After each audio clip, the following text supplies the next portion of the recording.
우리 열왕기서 말씀을 통해서 이스라엘 백성들의 실패를 우리가 보았습니다. 하지만 에스겔서 말씀에서 약속하고 있듯이 거기가 끝이 아니고 실패가 마지막이 아닌 하나님께서는 하나님의 영을 보내주셔서 새 마음을 주시겠다, 이런 약속을 주셨습니다. 그 약속이라고 하는 것이 우리가 읽은 사도행전에서 이제 2장에 넘어가면 성령이 오순절 마가 다락방에 오심으로 성취가 되는데요. 이 구약의 성도들의 실패와 달리 이 신약의 또 다른 하나님의 거룩한 이스라엘들은 어떤 승리의 걸음들을 걸으며 무엇을 목적하며 달려갔는지를 사도행전을 통해서 살펴볼 수 있게 될 것입니다. 특별히 우리 4절 말씀에 아버지께서 약속하신 것을 기다리라, 이렇게 예수님께서 말씀을 해주셨는데요. 그 약속하신 것이란 다름 아닌 성령이시죠. 이 표현을 바꿔 말하면 질서라고 할 수 있겠습니다. 앞서 나가서는 안 되고 쫓아가야 되고 또 지도와 지시를 받아야 되고 인도를 받아야 되는, 그래서 성령을 기다리는 것, 이것이 바로 질서죠. 이 질서를 깨트림으로 인해서 자리에서 버려진 사람, 대표적으로 사울입니다. 사울은 블레셋과의 전쟁에서 번제를 드려야 되는데 전쟁에 앞서서 사무엘이 도착하기 전에 그냥 번제를 자신이 드려버리고 말죠. 이 질서가 깨짐으로 인해서 하나님께 그 왕의 자리에서 버림을 선언을 받습니다. 질서란 이처럼 중요한 것이다라는 거예요. 상황이 다급했던 것은 사실입니다. 백성들이 이리저리 흩어지고 그러고 나면 전쟁에 나갈 자가 없기 때문에 재빨리 번제를 드려버린 거죠. 하지만 질서를 지킬 때 먼저와 나중을 분별할 수 있을 때 비록 다급한 상황이라 할지라도 하나님이 앞서서 나가신다면 상황과 전세를 언제든지 뒤집어 버릴 수 있다는 것을 놓치고 있었던 것이죠. 이 질서라고 하는 것 우리는 우선순위로 바꿔서 이해할 수 있을 것 같습니다. 여러분, 아무리 바쁜 일이 있어도 꼭 필요한 자리엔 내가 물론 가야 되지만, 그러나 우리가 예배드리는 자리에 나오는 것, 이것도 질서라고 할 수 있습니다. 우리가 질서 아래 머무는 것, 이것이 우리에게 능력이 되고 여러분 승리하는 첩경이 된다는 거 말씀드리고 싶어요. 이 영적 질서가 바르게 세워질 때 성령이 아니면 해석이 안 되는 인생을 살게 됩니다. 대표적으로 베드로와 요한 사도행전 3장에 보면 안진뱅이 나면서부터입니다. 약으로도 의술로도 할 수 없는 그것을 나사렛 예수의 이름으로 일으키죠. 그때 나사렛 예수의 이름으로 일으킨 이는 베드로와 요한이지만 그러나 성령께서 일으키신 것입니다. 이게 어떻게 설명이 가능할까? 또 4장에 가면 베드로가 설교를 하죠. 아시다시피 여러분, 베드로는 그렇게 능력이 있거나 유청한 설교를 할 수 있을 만한 사람이 아니었습니다. 그는 나서기를 좋아했고 영적으로 매우 무지했고, 그리고 사도 바울과 같은 사람에 비하면 상대적으로 매우 무식하다 할 만한 사람이 베드로였죠. 그런데 그가 설교할 때 3,000명과 5,000명이 회개를 하는 놀라운 역사가 있습니다. 이게 어떻게 설명이 가능할까요? 성령이 아니면 이게 설명이 안 됩니다. 저는 이렇게 앞에서 나서서 뭔가를 할 수 있을 만한 사람은 아니에요. 여러분들도 이미 다 눈치를 진작에 채셨겠지만 저는 부끄러움이 매우 많아서 사람들 많은 데는 피해서 다녔던 사람이고, 오죽하면 저한테 어떤 분이 그랬어요. 최 선생님은 아주 옛날에 젊은 총각 때 결혼해서 아이를 낳을 수 있을까? 저렇게 부끄러움이 많아가지고 걱정된다 그랬어요, 저한테. 어디 가면 꼭 한마디 하라고 하죠. 저는 한마디 하기가 참 아주 싫어요. 왜 꼭 한마디 하라고 시키냐. 그러면 한마디 하라고 시키면 저는 감사합니다 하고 들어가는 편입니다. 이게 좀 심하다 싶은데, 그래서 제가 앞에 청중 앞에서 설교를 한다든지 어떤 리더십을 발휘한다든지 이게 좀 상상할 수 없는 일인데, 이것은 아마도 저는 그렇게 생각해요. 성령께서 하시는 일이 아닌가. 이 부족한 사람을 들어서 하나님이 쓰심으로 하나님이 더 명징하게 하나님이 일하신다는 것이 드러나기 때문에 그렇게 성령께서 하시는 것이다. 그런 저는 나름대로의 믿음을 가지고 있어요. 질서가 세워질 때 성령이 아니면 해석이 안 되는 인생들, 바로 여러분 모두가 되기를 바랍니다. 이 질서라고 하는 건 능력이에요. 지금 사도들이 열정이 가득 차 있습니다. 하지만 열정보다 더 중요한 게 뭐냐면 여러분 질서예요. 부활하신 주님을 만났습니다. 이스라엘 나라의 회복이라면 지금 당장 목을 내놓을 수 있는 결심과 결기와 다짐을 가지고 있었던 사람들이 바로 사도예요. 열정으로 가득합니다. 그러나 질서라고 하는 것은 기다려야 됩니다. 성령이 오셔서 그의 지도를 따라서 그의 능력을 힘입어서 해야 돼요. 이게 질서예요. 앞서가면 안 돼요.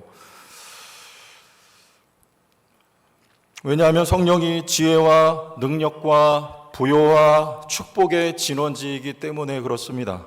여러분, 우리에게 이미 우리가 받은 성령이기 때문에 우리가 성령을 기다린다는 표현은 우리에겐 적합하지 않은 듯하지만 우리는 여전히 성령의 지도와 여러분 하루를 열 때, 여러분 인생을 살아갈 때 성령의 조명과 성령의 능력을 따라 덧입어서 살아가야 그에 합당한 열매가 맺힐 수 있어요. 이 질서라고 하니까 이 질서가 그만큼 중요하다는 것입니다. 우리 교회 가운데에도 엄연한 질서가 있습니다. 여러분 열정이 많은데 질서를 뒤로 하고 열정만 가지고 나갈 때 여러분 자칫 교회에 문제가 생길 수 있고 갈등이 생길 수가 있습니다.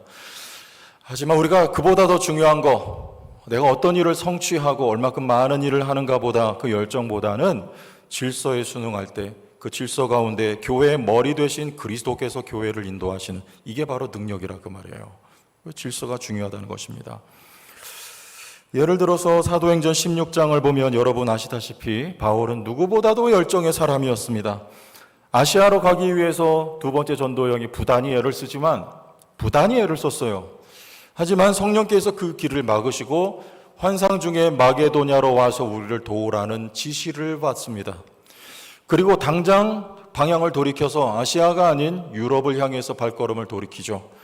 그리고 그 마게도냐 첫 성이 빌립보인데 거기서 루디아를 만나고 그 루디아가 회심을 하며 그 루디아의 가정이 교회가 돼요. 감방에 던져졌을 때 거기서 간수장을 만나게 되고 기적과 같이, 그리고 그 가족들이 바울을 통해서 세례를 받으며 역시 이 가정도 교회가 됩니다. 바울이 가는 곳곳마다 교회가 생기고 많은 열매를 맺습니다. 그것은 바울 자신의 어떤 능력이 요량이 아니며 그가 질서를 따를 때, 아시아로 만약에 바울이 성령의 지시를 어기고 갔다면 바울에겐 아무런 열매가 없었을 텐데 바울이 즉각 순종해서 유럽을 향해서 발걸음을 돌릴 때 그에게 많은 열매가 맺혀지게 된 것처럼 여러분 우리의 삶의 질서가 세워진다는 것은 이처럼 참 중요한 일이라 아니할 수가 없는 것이죠. 교회, 물론 가정, 개인의 삶에도 성령을 따르는 질서가 여러분 모두에게 세워지기를 주의 이름으로 축복합니다. 그렇다면 한 가지 짚고 넘어갈 내용이 있죠. 성령을 따르기 위해서는 성령을 받아야 되는데 나는 과연 성령을 받았는가? 이 자리에 아직 확신이 없거나 헷갈리는 분이 계실 수 있다고 생각을 합니다. 성령을 받은 것을 우리는 무엇을 통해서 알 수 있습니까? 환상을 보거나 방언을 말하거나 아니면 가슴에 어떤 뜨거운 경험이 있다거나 이런 거 있을 수 있습니다만 그게 기준은 아니라는 것, 그게 바로 우리 개혁주의 신학이에요. 우리는 어떻게 믿는가 하면 고린도전서 12장 3절, 오늘 한 절만 같이 읽으면 됩니다. 고린도전서 12장 3절에 시작. 그러므로 내가 너희에게 알리노니 하나님의 영으로 말하는 자는 누구든지 예수를 저주할 자가 하지 아니하고 또 성령으로 아니하고는 누구든지 예수를 주시라 할 수 없느니라. 내가 만약에 누군가의 강요에 의해서나 아니면 외형적인 어떤 그런 마음 자세를 가지고 예수님, 주님, 마치 마태복음 7장에 우리가 주여 주여 했는데 왜 우리를 모른다고 합니까? 그게 중요한 게 아니고 예수님이 나의 구주이시며 주님이시다라는 것을 진심으로 그리고 온 마음으로 여러분이 고백을 할 수 있다면 그 사람은 바로 성령 받은 사람이라고 오늘 말씀하고 있는 것입니다. 성령이 아니고서는 예수를 주라 할 수 없기 때문에 내가 예수님이 나의 주님입니다라고 베드로처럼 고백을 할 때 그건 성령으로 말미암은 고백이기 때문에 그 사람이 성령 받았다라고 하는 것이죠. 대답해 보시기 바랍니다. 여러분 성령 받았습니까? 예수님 여러분 주인이십니까? 여러분 성령 받았다 할 수 있어요. 그러면 여러분은 성령의 지도를 받아야 되고 인도를 받아야 되고 그 능력을 힘입어서 살아가야 하고 성령의 열매가 우리의 삶에 맺어져야 하는 거예요. 성령 없이 살아가지 않기를 바랍니다. 성령을 외면하고 살지 않기를 바랍니다. 성령을 뒤로 하고 살아가는 어리석은 우를 범하지 않게 되기를 바라요. 성령보다 앞서 나가지 말아요. 성령을 기다리는 것, 즉 영적 질서를 존중하는 거예요. 성령의 지도를 받는다는 것, 이 대목도 우리가 좀 헷갈리기 쉽습니다. 내가 성령의 지도를 어떤 경로와 채널을 통해서 받는가, 그죠? 예를 들면 성령께서 나에게 오늘 아침에 이렇게 말씀하셨어. 이런 말을 너무나 입에 달고 하는 경우들이 참 조심스럽기 짝이 없습니다. 그 성령이 나에게 말씀하셨다, 이 말은 가슴속에 묻고 자신에게 적용해야 돼요. 다른 사람에게 대해서 내가 기도하는데 성령께서 너에게 이렇게 말씀하셨으니까 너 그렇게 해. 내가 무슨 선지자도 아니고. 그러면 상대방에게 계신 성령은 왜 그에게 침묵을 하시고 나를 통해서 말씀을 하게 하시는가? 이 대목 굉장히 조심스럽습니다. 만약에 그렇다면 많이 기도하고 그리고 한마디 조언을 할 수는 있겠지만 마치 입버릇처럼 그렇게 말하면서 상대방의 영혼을 내가 좌지우지하거나 조종하려고 하는 경우가 있다면 그건 성령이 아니다라고 할 수 있어요. 소위 말해서 가스라이팅이라고 하는 거죠.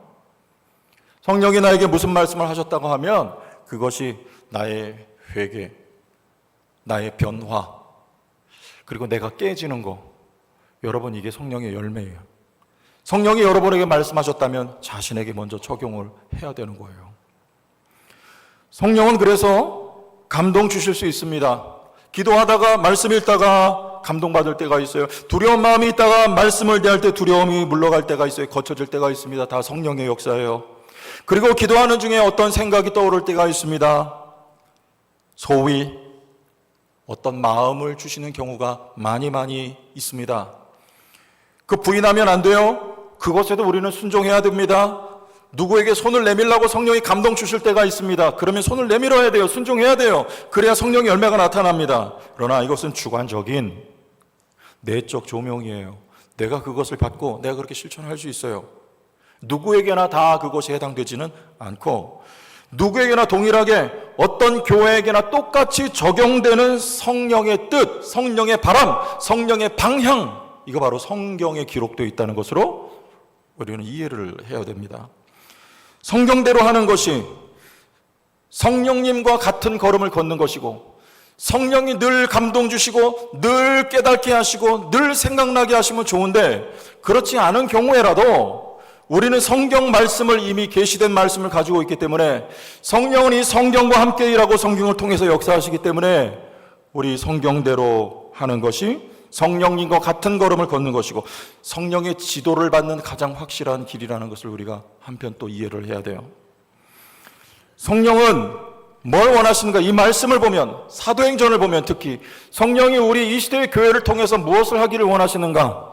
사명 공동체로 우리를 부르셨다는 것을 먼저 기억해야 될 것 같습니다. 무슨 말이냐면 교회가 사명 감당하고자 하면 성령이 기뻐하신다는 말이에요. 그 질서예요. 사명 중심 돼야 돼요. 사명 그러면 거창하게 들릴 수 있어요. 그러나 사명은 성령 받은 사람은 누구나 사명이 있습니다. 믿습니까? 성령은 이 땅에 사명을 위해 오셨어요. 그 사명이란 예수님께서 가르치신, 치유하신, 선포하신 예수님의 3대 사역을 예수님께서 하신 그 사역을 똑같이, 아니 예수께서 그리스도의 영이신 성령으로 오셔서 일하시는 거예요. 즉 사명입니다. 그 일을 성령 단독으로 하지 아니하시고 교회에 성령을 기름 붓듯 물 붓듯 부어주셔서 영원토록 교회를 떠나지 아니하셔서 교회와 함께 제자와 함께 여러분과 함께 그 사명을 이루기를 원하신다는 거예요. 교회가 사명 중심, 여러분의 삶이 사명 중심, 가정에서 사명 감당, 직장에서 사명 감당, 교회에서 사명 감당, 여러분 각 분야에서 사명 중심으로 여러분 삶이 갖춰져 가고 계획되어 가고 세워져 갈 수 있기를 바랍니다. 그 성령께서 기뻐하신단 말이에요. 그래서 성령 받은 모든 성도는 거창하지 않아도 좋습니다. 사명이 있다는 것을 여러분 꼭 인식을 하시길 바라요. 그 사명이란 무엇인가? 창세기 28절에 1장 28절에 생육하고 번성하라, 땅에 충만하라, 땅을 정복하라, 땅을 다스리라는 사명이었습니다. 출애굽기 19장에 이스라엘 백성들에게 주신 사명은 너희를 제사장 나라로 부르셨다는, 쓰시겠다는 사명이었어요. 우선은 실패했지만, 그래서 이 모든 사명의 결정판은 예수님께서 마태복음 28장 19절 20절에 하신 말씀, 모든 민족을 제자 삼으라는 사역으로 결론이 됩니다. 하나님은 우리를 오늘도 이 일을 위해 부르셨습니다. 성령 주셨습니다. 교회가 이 사명을 잘 감당하고자 하면 교회가 성령 충만하게 돼요. 여러분, 이 사명을 잘 감당하고자 하면 교회가 복을 받습니다. 이 사명을 잘 감당하고자 하면 교회가 평안합니다. 여러분, 가정에 그대로 적용해 보세요. 대입해 보세요. 사명을 감당하고자 하면 여러분 개인이, 가정이 성령 충만하게 되고 복을 받고 평안하게 될 것입니다. 왜냐? 사명 잘 감당하라고. 사명이 하나님 뜻이니까, 성령이 하시는 일이니까 그 일 잘 하라고 성령을 부어주시고 복을 주시고 평안을 주신단 말이에요. 악한 원수 마귀들이 오늘도 호시탐탐 교회를 넘어뜨리기 위해서 역사해도 성령이 충만하면 사탄이 한 길로 왔다 일곱 길로 쫓겨 나가는 거예요. 그러니까 교회가 평안한 거예요. 사명 감당하고자 할 때. 싸우는 교회 특징이 뭡니까? 초점이 사명이 없습니다. 사명은 뒷전이에요. 그리고 어떻게 보면 아무것도 아닌 일, 사소한 일, 그냥 넘어갈 수 있는 일, 우열을 가리는 일, 누가 더 나으냐 제자들처럼 하는 일, 이런 데 초점이 맞춰져 있어요. 쓸데없는 거 가지고 싸우고 마음 상하고 에너지를 거기다 다 쏟아버려요. 교회가 4분을 두동강 나고요. 교회가 이 역사 속에서 그냥 흔적 없이 사라져 버리는 경우들도 많이 있습니다.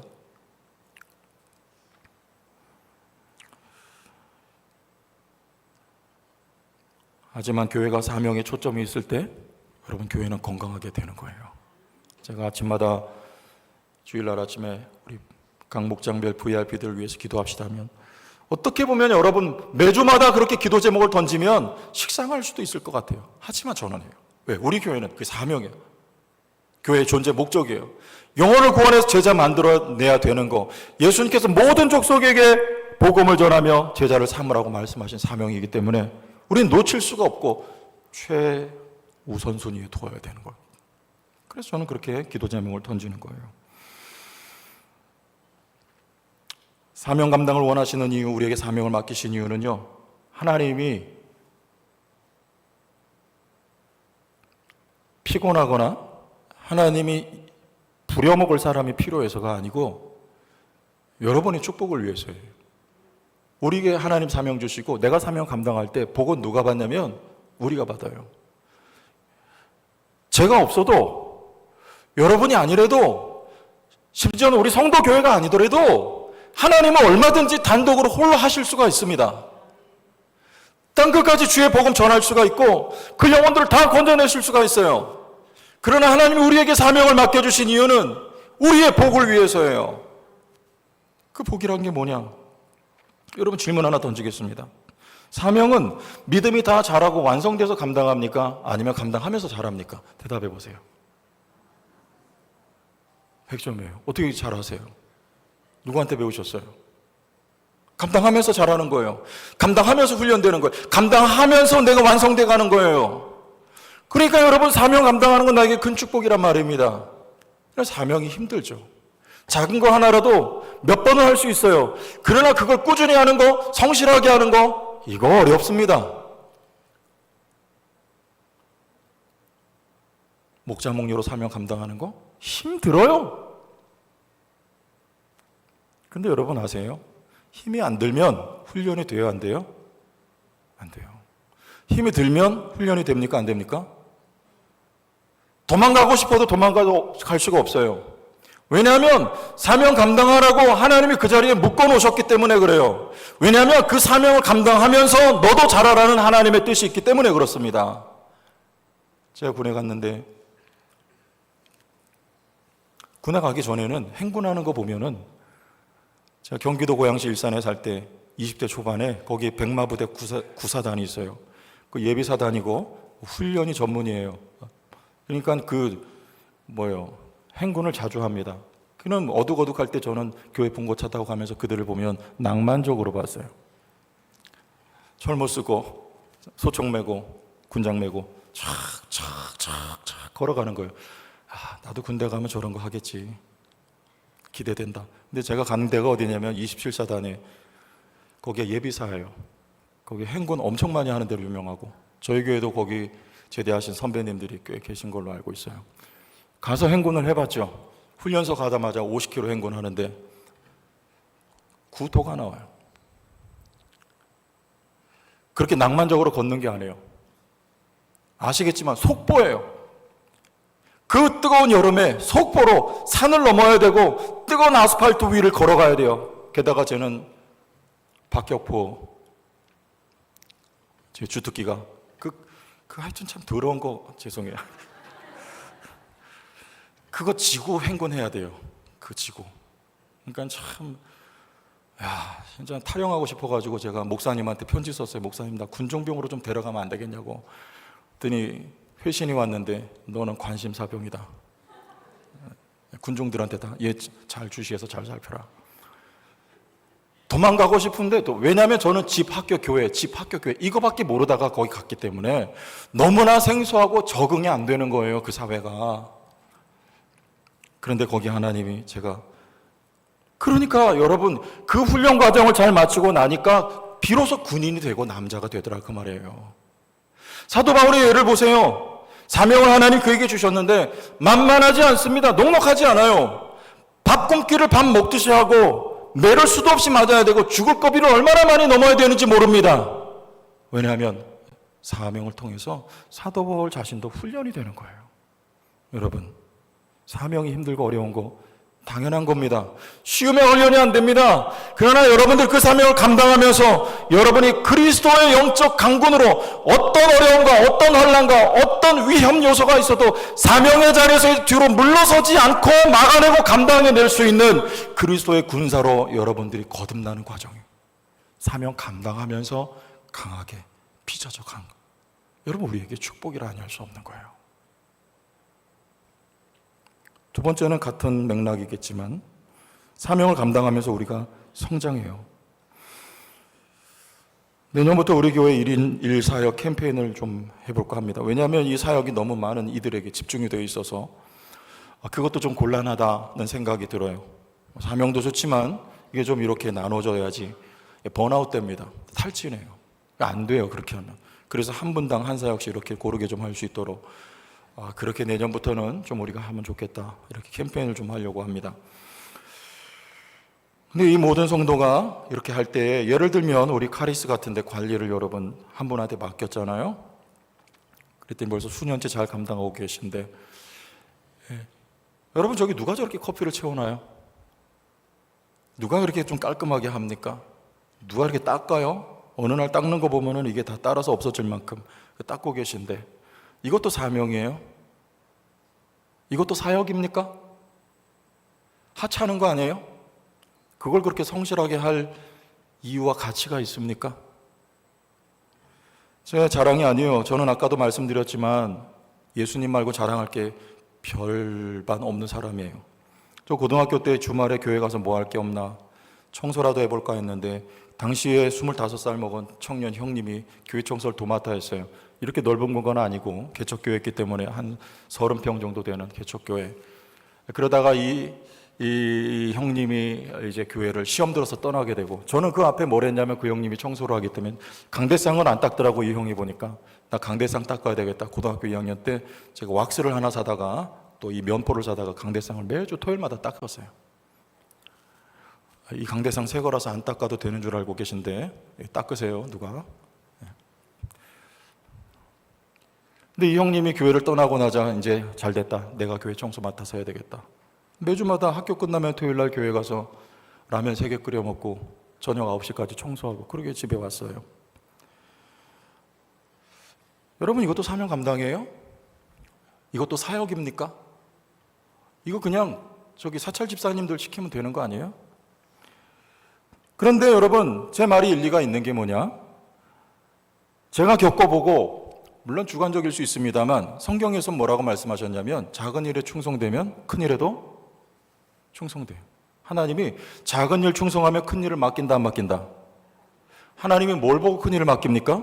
이 사람이 지금 지극히 작은 일에 충성하느냐, 그 충성하는 중심과 마음이 뭐냐? 내가 하나님을 사랑하는데 뭔가를 하나님 앞에 내가 하고 싶은데 하는 게 없어요. 근데 이 작은 일, 하찮게 여겨지는 일, 아무도 관심 갖지 않는 그 일이라도 누구 앞입니까? 하나님 앞에 내가 그 일을 감당할 때 그 헌신과 섬김이 하나님 앞에 드리는 예배가 되고 하나님 앞에 드리는 찬송이 되고 영광이 된다, 그 말이에요. 하나님은 그 사람, 너 됐다, 너 자격이 된다 하고 그 사람에게 종래에 큰 일, 큰 사명도 맡겨주신다는 것입니다. 그러면 여러분, 사명도 잘합니다. 할렐루야. 믿음도 잘합니다. 내가 사명 감당하며 믿음이 자라요. 사명도 점점 더 큰 사명으로 하나님께서 맡겨주시는 거예요. 이 사람을 보면 말씀드렸죠, 그럴 만한 사람이 아니에요.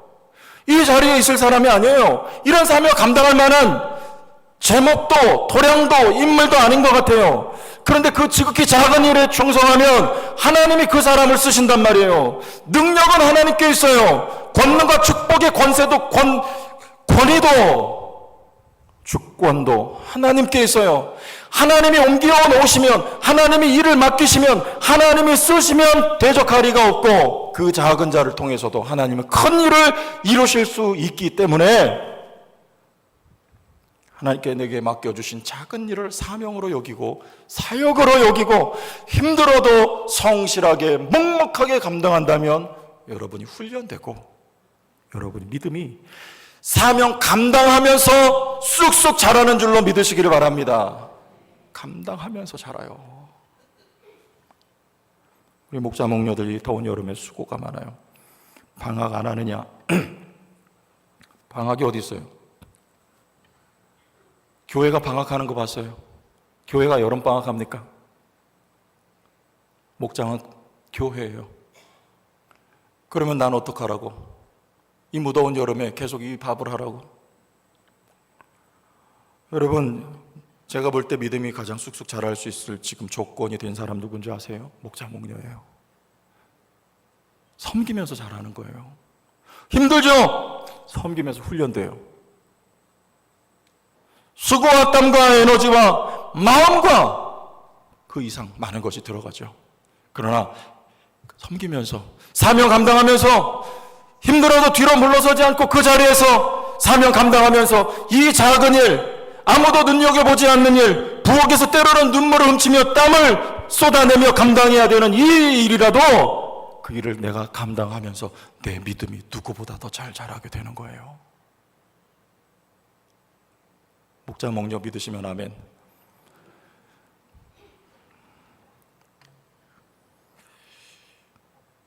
이렇게 하는 거는 그럼 뭐 목자 목녀는 평생 밥만 하다 끝나냐? No.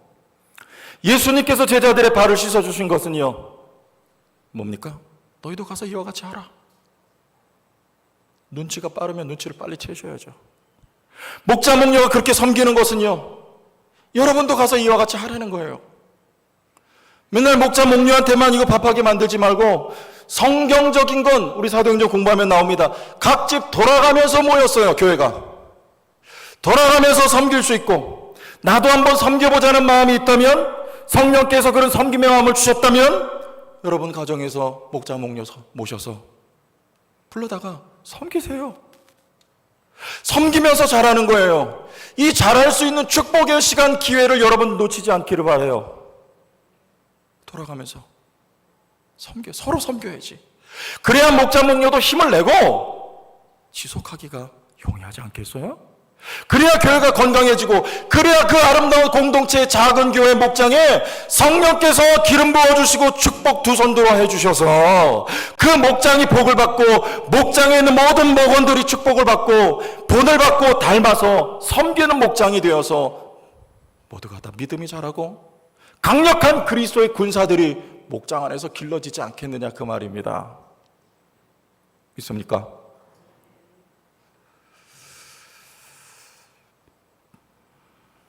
그래서 섬김을 받는 것보다, 예수님께서 받는 사람보다 주는 것이 복이 있도다. 왜요?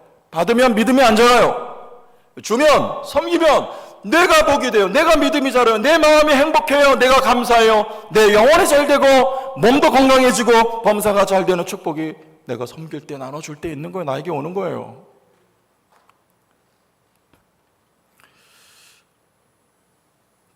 그래서 더 잘 섬길 수 있도록 이 섬김을 실천하는 이에게, 우리 목자 목녀에게, 우리 목원들에게 성령을 충만하게 해주시기를 간절히 바라고요. 그리고 모든 필요를 채워주시기를 간곡히 바랍니다. 기도합니다. 왜냐? 성령께서 하고자 하시는 그 일을 하기 때문에 더 잘하라고 성령이 아낌없이 주세요. 아멘은 세 번만 하니까 안 믿어지는 거예요? 할렐루야. 세 번째, 하나님의 영광에 참여하게 됩니다. 영광, 그럼 추상적이에요. 이게 뭐냐? 여러분, 그 자리에 가보면 알 거예요. 하나님이 홀로 하실 수 있어요. 그림 하나를 놓고 하나님이 아름다운 작품을 다 그리실 수 있어요. 그러나 마치 퍼즐 한 조각같이 한 점을 남겨두고 여기 네가 점을 찍어라. 이게 여러분에게 주신 사명입니다. 그 한 조각을 빼낸 채면 작품이 완성이 안 돼요. 이건 버려질 수밖에 없는 거예요. 가치가 없어요. 그러나 내가 그 한 조각을 껴 맞출 때 드디어 그림이 완성이 되듯이, 그게 우리에게 주신 사명이란 말입니다.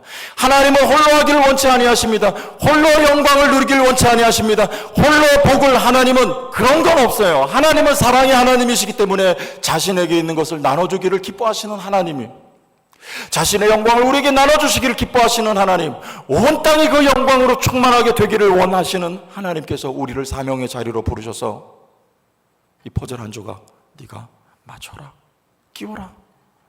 그래서 이 아름다운 작품이 만들어졌을 때 나와 함께 기뻐하자, 그리고 영광을 함께 누리자. 이것이 우리에게 주신 사명의 뜻이에요. 전리품은 피 튀기는 전쟁터에 나가서 싸운 사람이 전리품을 얻을 자격이 있고 그들에게 전리품이 나눠지는 거예요. 나는 전장터에 나가서 싸우지도 않았는데, 땀 흘리지도 않았는데, 피 흘리지도 않았는데 전리품을 받기를 원한다면 그건 도둑놈 심보예요. 하나님 나라의 영적 전쟁에서 최일선에서 그리스도께서, 성령께서 앞서서 싸우시고 나와 함께 하자고, 나와 함께 사명 감당하자고, 사명 이루자고 주님이 부르고 계신데 뒷전에서 다리 꼬고 앉아서 그들에게는 하나님의 영광도 하나님의 기쁨도 나눌 것이 없게 될 거예요.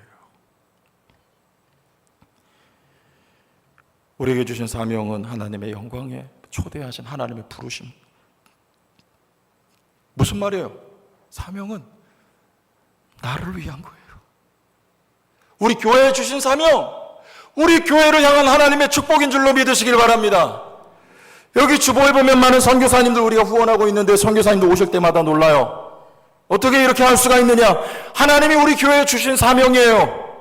감당할 수 있는 거 넉넉히 감당할 수 있습니다. 우리 교회 하나님 주신 복이에요. 우리 교회를 하나님 쓰시기 위해서 맡겨주신 사명, 감당하면서 훈련되고 감당하면서 우리 교회가 성장할 것이고, 할렐루야. 우리 교회가 하나님의 예배 부름에 찬송 부르듯이 하나님의 영광에 참여하게 될 줄로 저는 믿습니다. 본문을 보세요. 오늘 말씀에 마음을 같이하여 오로지 기도에 힘씁니다. 어떻게 그렇게 할 수가 있어요? 여기 120명인데 실은 그보다 더 많은 거예요. 왜 120명이면 여기 상징적인 의미가 담겨 있는 것입니다. 구약의 야곱의 아들 12명으로 말미암아 이스라엘 하나님의 나라를 이루었고, 예수님으로 말미암아 세워진 12명의 제자를 통해서 새로운 공동체가 세워지는 거예요. 그래서 120명이라고 하죠. 바울은 고린도전서 말씀해 보면 500여 성도에게 부활하신 주님이 자신을 보였다고 말씀을 하고 있어요. 그 120명보다 훨씬 더 많은 숫자가 한 자리에 모여서 마음을 같이하여 오로지 기도에 힘쓸 수 있었던 것은요, 그들에게 성령이 함께 계셨던 것이고 성령이 기름 부어주셨던 이유이기 때문입니다. 왜냐하면 이들이 지금 할 수 있는 건 기도 외에는 없어요. 지금 나가서 복음 전할 수가 없습니다. 왜? 약속하신 성령이 오셔야 되기 때문에. 한 가지 더, 가룟 유다 죽고 그 자리에 12명 자리가 채워져요. 마띠아가 세워져야 돼요. 이 일을 위해서 12명이 채워져야 구약의 12지파로 말미암아 하나님의 나라, 그리고 제사장 날의 사명이 그들에게 맡겨졌듯이 12명이 나가는 숫자가 채워져서 새 백성, 새 공동체, 이들을 통하여서 모든 민족에게 복음을 전할 사명이 이들을 통해서 수행되어야 하기 때문에, 이것이 하나님의 뜻이기 때문에, 성령의 원하심이기 때문에 이들이 세워지는 거 성령의 마음이었단 말이에요. 그것을 위해 제자들이 모여서 뜨겁게 기도할 때, 마치 예수님께서 가장 뜨겁게, 가장 간절하게 기도하실 때, 밤이 맞도록 예수님께서 기도하실 때가 언제냐면 그 다음에 12명의 제자를 친히 선택하실 때, 성령이 오시면 이 사도들과 함께 일할 사역자들을 예수님께서 골라 뽑으실 때 밤새워 하나님 앞에 기도하셨던 것처럼 여기 가룟 유다가 탈락하고 마띠아 한 사람이 세워져야 할 순간이기 때문에 120명이 한 자리에 모여서 뜨겁게 기도하고, 이때 이들이 사명 감당할 때 거기 성령의 충만하심이 부어졌단 말이에요. 여러분, 우리 제천 성도교회가 이와 같은 사명 공동체가 되길 바랍니다. 우리가 저 서울 대도시에 있는 어떤 대형교회 같이 그런 건 아닐 줄 몰라요. 그러나 우리 교회에 맡겨주신 사명, 우리 교회가 현재 할 수 있는 일에 충성한다면 하나님 기뻐하시며 성령이 물 붓듯 기름 붓듯 충만함을 부어주실 것이고, 우리 교회를 통해서 하나님이 이룰 일을 이루실 줄로 저는 믿어요. 마태복음에 보면 달란트 비유가 나옵니다. 여기에 대해서 많은 목사님들이 해석하고 설교한 설교가 많이 있어요. 하지만 저는 이렇게 보고 싶어요. 한 달란트 받은 달란트를 땅속에 묻어뒀어요. 어리석죠. 말하자면 성령을 받았는데 내게 왜 성령 주셨는지 몰라. 성령이 나를 통해 우리 가정을 위해서, 내 사업체를 통해서 뭘 하시려는지 몰라요.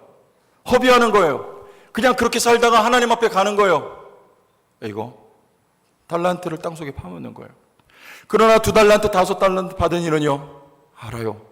왜 내게 하나님이 달란트를 주셨는지, 왜 내게 성령의 은사를 주셨는지, 왜 내게 성령을 주셨는지, 성령이 나를 통해 내 인생을 통해서 뭘 하기를 원하시는지를 알고 질서가 세워지고 그 성령의 방향, 성령의 원하심을 따라 자신을 드리는 인생을 살 때 많은 열매를 맺고, 하나님이 그를 향해서 주님 오실 때 잘했다, 착하고 충성된 종아 라고 인정받는 인생이 되리라 저는 그렇게 믿습니다. 오늘도 성령을 기다린다는 것, 질서를 생각하시기 바랍니다. 성령보다 앞서가지 마시고 말씀하시는 성령의 귀를 기울이세요. 그의 감동을 따라 순종하며 사시길 바라고, 성령의 인도를 따라 산다는 것도 한편 성령께서 가고자 하시는 곳으로, 방향으로, 가리키는 곳으로, 즉 모든 민족을 제자 삼으라는 그쪽으로 우리 교회 여러분들이 마음과 함께 달려가는 우리 공동체가 되기를 주의 이름으로 축원합니다.